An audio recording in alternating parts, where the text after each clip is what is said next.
अधिवक्ता एक्ट संशोधन बिल 2025 का अधिवक्ताओं ने किया विरोध, सौंपा ज्ञापन। Bar council of Uttar Pradesh के आह्वान पर शुक्रवार को छाता बार एसोसिएशन के अधिवक्ताओं ने अधिवक्ता अमेंडमेंट बिल 2025 को लेकर हाथ में काली पट्टी बांध राज्यपाल के नाम उप जिलाधिकारी छाता श्वेता सिंह को ज्ञापन सौंपा। सभी अधिवक्ताओं ने 6 सूत्रीय ज्ञापन सौंपकर बिल को वापस करने की मांग की और कहा कि केंद्र सरकार या तो बिल वापस करे, नहीं तो सभी अधिवक्ता लामबंद होकर धरना प्रदर्शन करेंगे।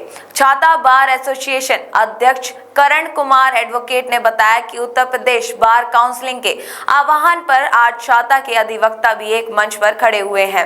एडवोकेट एक्ट में बदलाव के खिलाफ कंधे से कंधा मिलाकर साथ खड़े हुए हैं। सरकार को अपनी स्वतंत्रता नहीं छीनने देंगे। बार काउंसिल उत्तर प्रदेश के निर्देशन में 25 फरवरी को छाता में सभी अधिवक्ता न्याय की कार्य का बहिष्कार करेंगे और सब रजिस्ट्रार कार्यालय छाता का घेराव भी करेंगे।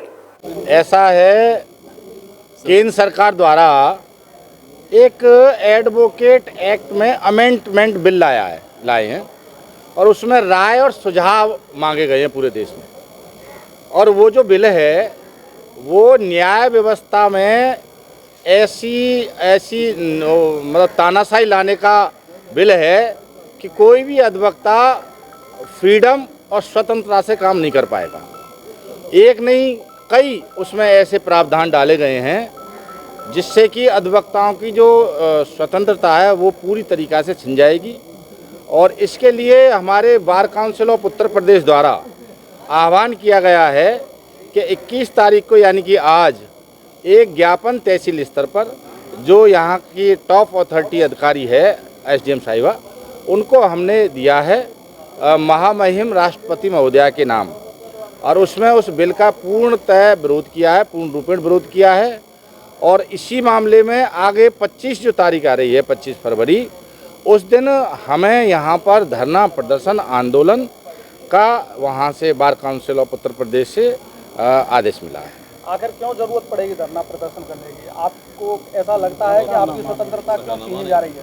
ऐसा है, उसमें डिटेल्स में अगर आप जाओगे तो उसमें एक ही उदाहरण मैं देता हूँ। उसमें जो अब तक अधिवक्ताओं का किसी भी मामले में सरकार का कोई अधिग्रहण हो, भूमि का अधिग्रहण हो, किसी और मामले में PIL डाल देते थे। और न्यायिक व्यवस्था के तहत, कानून के तहत, भाई आप किसी का अधिग्रहण ज़मीन का कर रहे हो किसी जगह का, तो उसमें जो कानून बना रखा उसी के अकॉर्डिंग तो करोगे। लेकिन कोई भी कहीं भी कैसे भी विकास प्राधिकरण, फॉर एग्जांपल नगर पालिका, फॉर एग्जांपल नगर पंचायत, किसी की ज़मीन को मान लो ले रहे हैं, तो इसमें क्या गलत है कि न्याय के उसके परिधि में आकर के लें? तो उस पर भी कहीं ना कहीं अंकुश लाया जा रहा है कि आप नहीं जा सकते। ऐसे ही इसी प्रकार के कई और भी उदाहरण हैं, कई जो है बिल हैं जिसमें कि मेरे ख्याल से 8 या 10 जो कि वकीलों की और न्याय व्यवस्था में दखल देंगे पूरी तरीके से। एकदम जैसे कि कठिन संविधान है अपना और किसी की स्वतंत्रता नहीं छीन सकती है। आपको कैसे लगा कि स्वतंत्रता छिन जाएगी? संविधान में जो चीज़ हैं वो आप देख रहे हो धरातल पर हो रही हैं। आप जो संविधान कानून की बात करते हो, अगर यही होता तो कोर्ट कचहरियों में 5 करोड़ मुकदमे नहीं पड़े होते अभी तक पेंडिंग। अगर कानून और संविधान से चलते तो दरोगा और तहसील में मामले निपट जाया करते। नेताओं के और इन अधिकारियों के जो मामले हैं इनके खिलाफ वो वकीली करते हैं। ये चाहते हैं ना नेताओं के खिलाफ हों ना अधिकारियों के खिलाफ हों। वकील और न्यायालय जो करते हैं वो वही उसी से व्यवस्था चल रही है। अगर सही मायने में अगर आप बात संविधान की कानूनी करोगे तो ये कोर्टों में मुकदमे ही नहीं रहने चाहिए, तहसील स्तर पर सारे मामले निपट जाने चाहिए। क्या पटवारी कर रहे हैं, क्या तहसीलदार कर रहे हैं, क्या SDM साहब कर रहे हैं, आपको सब पता है। तो इसमें सरकार का क्या दोष है? सरकार का दोष है, सरकार के अधीनस्थ कर्मचारी हैं। सरकार का मतलब क्या होता है? सरकार का मतलब क्या होता है? सरकार यही सरकार है। सरकार का मतलब सरकारी मशीनरी से ही तो है। और जो भी कानून होता है, जो भी संसद में, विधानसभा में जो कानून होते हैं बनाए जाते हैं, वो पालन कौन कराता है? यही निचले स्तर पर पब्लिक के टच में डायरेक्ट थाना और तहसील होते हैं। अगर ये मामले को ही निपटा दें तो इसमें कोर्ट में आने की जरूरत ही नहीं है किसी को, उस मामले पे किसी गौर नहीं है। अधिवक्ताओं गला घोट दो, तानाशाही का राज करो। तो क्या तानाशाही सरकार चल रही है? यस, अब तानाशाही का आने वाला है जमाना, आएगा। अभी यही अमेंडमेंट बिल जो लाया जा रहा है तानाशाही के लिए ही लाया जा रहा है, उसी का विरोध कर रहे हैं हम लोग। आज हमने bar council of Uttar Pradesh का आह्वान पर एडवोकेट अमेंडमेंट बिल 2025 को वापस लेने के संबंध में माननीय महामहिम राज्यपाल महोदय के नाम उप जिलाधिकारी छाता को ज्ञापन दिया, क्या कुछ वो है मांगे हैं? जिसमें हमारी 6 मांगे हैं। अधिवक्ता और उसके परिवार को एडवोकेट अमेंडमेंट एक्ट में प्रावधान किया जाए। परिषदों में निर्वाचित सदस्यों के अतिरिक्त कोई समाहित नहीं किया जाए। परिषदों के सदस्यों का अस्तित्व पर सुझाए गए संशोधन को तुरंत समाप्त किया जाए। अधिवक्ता का 10 लाख का मेडिक्लेम व किसी अधिवक्ता की मृत्यु पर 10 लाख का बीमा राशि प्रदान की जाए और अधिवक्ता से जो पंजीकरण के समय 500 रुपये लिए जाते हैं वो समाप्त किए जाएं और जो स्टाम्प बिक्री से धनराशि आती है उसकी 2% धनराशि अधिवक्ता को दी जाए।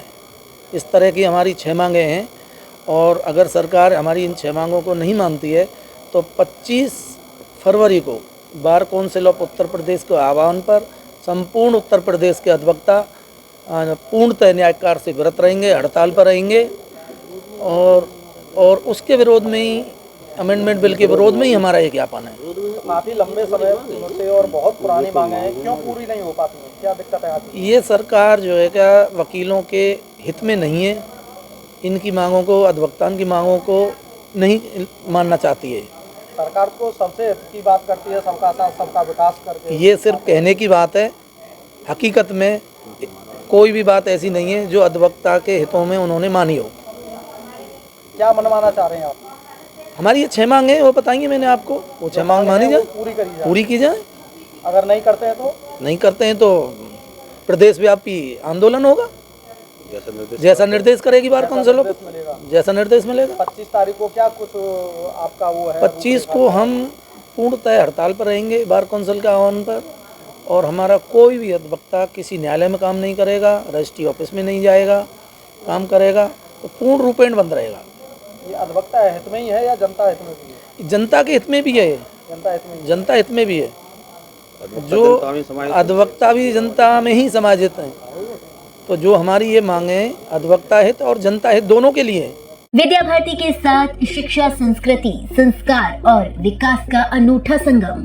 कृष्णचंद्र गांधी सरस्वती विद्या मंदिर इंटर कॉलेज, गायत्री तपोभूमि के सामने, माधव कुंज, मथुरा। सरकार द्वारा प्रदत्त A ग्रेड 5 स्टार रेटिंग विद्यालय, हिंदी एवं अंग्रेजी माध्यम, विज्ञान एवं वाणिज्य संकाय उपलब्ध, संस्कारक्षम वातावरण एवं नैतिक मूल्य आधारित शिक्षा, राष्ट्रीय सेवा योजना और स्काउट, सीसीटीवी द्वारा विद्यालय परिसर की निगरानी एवं वाहन सुविधा, शासन द्वारा घोषित NCERT पाठ्यक्रम, शिक्षण में आधुनिक शैक्षिक तकनीकी से युक्त कक्षाओं में स्मार्ट बोर्ड का प्रयोग, योग्य एवं प्रशिक्षित आचार्यों द्वारा शिक्षण, आधुनिक एवं सुसज्जित प्रयोगशालाएं, करियर काउंसलिंग एवं राष्ट्रीय शिक्षा नीति 2020 के अनुरूप शिक्षण, IIT, NEET, CPT एवं डिफेंस में छात्रों का प्रतिवर्ष चयन, कक्षा 6, 9 और 11 में अपने पाले के उज्जवल भविष्य के लिए प्रवेश दिलाएं।